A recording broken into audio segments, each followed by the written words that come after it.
Outer district के रनौला इलाके में एक रैंसम कॉल आती है। ये रैंसम कॉल 40 लाख की होती है। जी हाँ, आपको सुनकर थोड़ा अजीब सा लग रहा होगा, लेकिन यही हुआ है रनौला इलाके में। किराएदार ने अपने ही मालिक को फ़ोन कर रैंसम कॉल की गई कि उनका बच्चा उनके पास है और उनसे 40 लाख की डिमांड कर बैठा।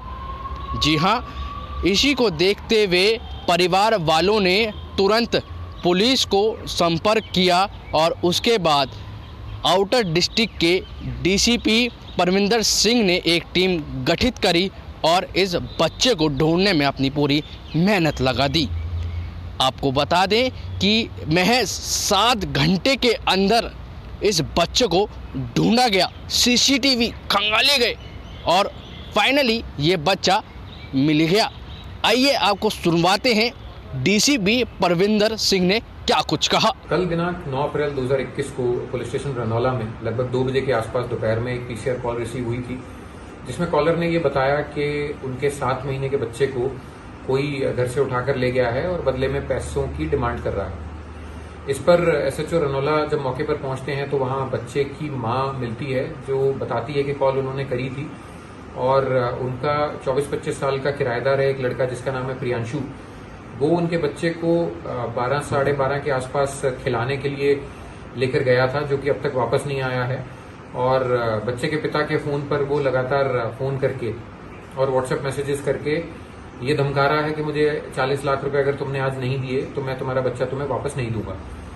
उस लड़के की आसपास पड़ताल और ढूंढाई करने के बाद ये ज्ञात हुआ कि उसने घर से लेके उत्तम नगर टर्मिनल, जो कि लगभग 4 किलोमीटर आता है, वहां तक बच्चे को पैदल लेके गया था और गोद में उठाकर, और उसके बाद फिर वो वहां से किसी टैक्सी में बैठकर फरार हुआ है।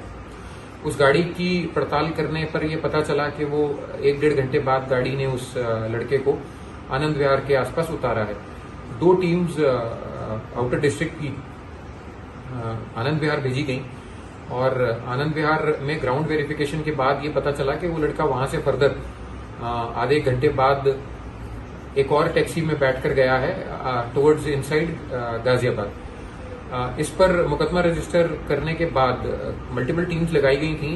Additional DCP outer Sudhanshu Dhama के under ACP Nangloi, ACP operations outer district, SHO Ranhola और इनके अलावा और तमाम इंस्पेक्टर्स सब डिवीजन नांगलोई से इसमें लगाए गए थे।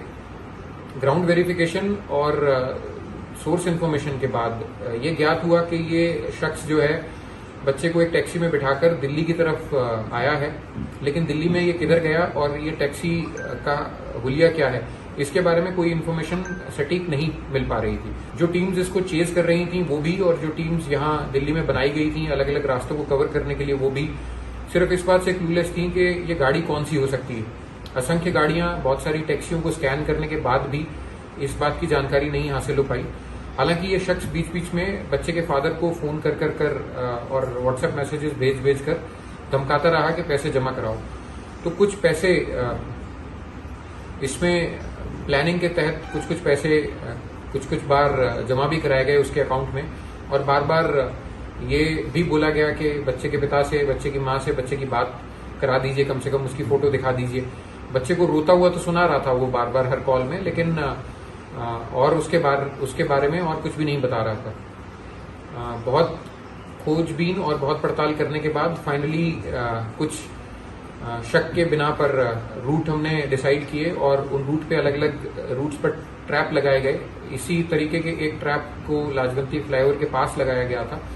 उस ट्रैप को एडिशनल डीसीपी आउटर खुद लीड कर रहे थे, साथ में एसीपी ऑप्स की टीम दूसरी सड़क को कवर कर रही थी।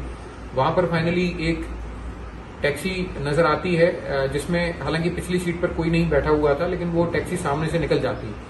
तो जब जो टीम टैक्सी का पीछा कर रही थी उसने आकर वहां बताया कि गाड़ी अभी अभी निकली है आपके सामने से, और मोस्ट प्रोबेबली वही गाड़ी है, क्योंकि उसमें एक ही मेल सवारी पीछे बैठी हुई है जिसमें कपड़े जिस होलिये के अनुरूप हम ढूंढ रहे हैं वैसे ही हैं, और एक छोटा बच्चा भी नजर आता प्रतीत हो रहा है उस गाड़ी में।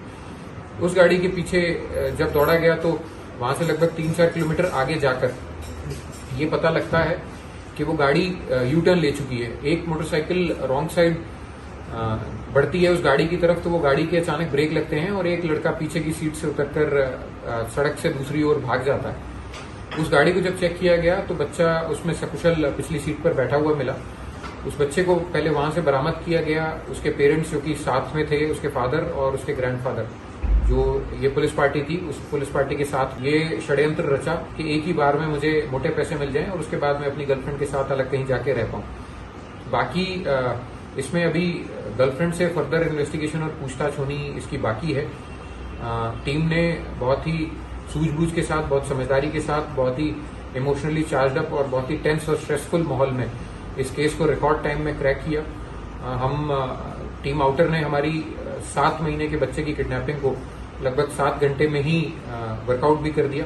बच्चे को न सिर्फ सकुशल रिकवर करके उसके पेरेंट्स से मिलाया गया है, बल्कि उसके थोड़ी देर बाद जो किडनैपर है, जिसने प्लानिंग के तहत इस घटना को, दुष्कर्म को अंजाम दिया था, उसको भी गिरफ्तार करने में सफलता हासिल करी। डीसीपी परविंदर सिंह ने क्या कुछ कहा आप सभी ने सुना।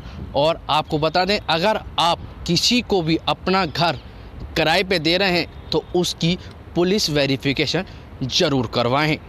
और जिस तरीके से ऐसा मामला सामने आया है, इसी को देखते हुए सभी लोग सतर्क हो जाइए और एक बार अपने किराएदार की वेरिफिकेशन ज़रूर करवाएं। दिल्ली से मोहित शर्मा की रिपोर्ट।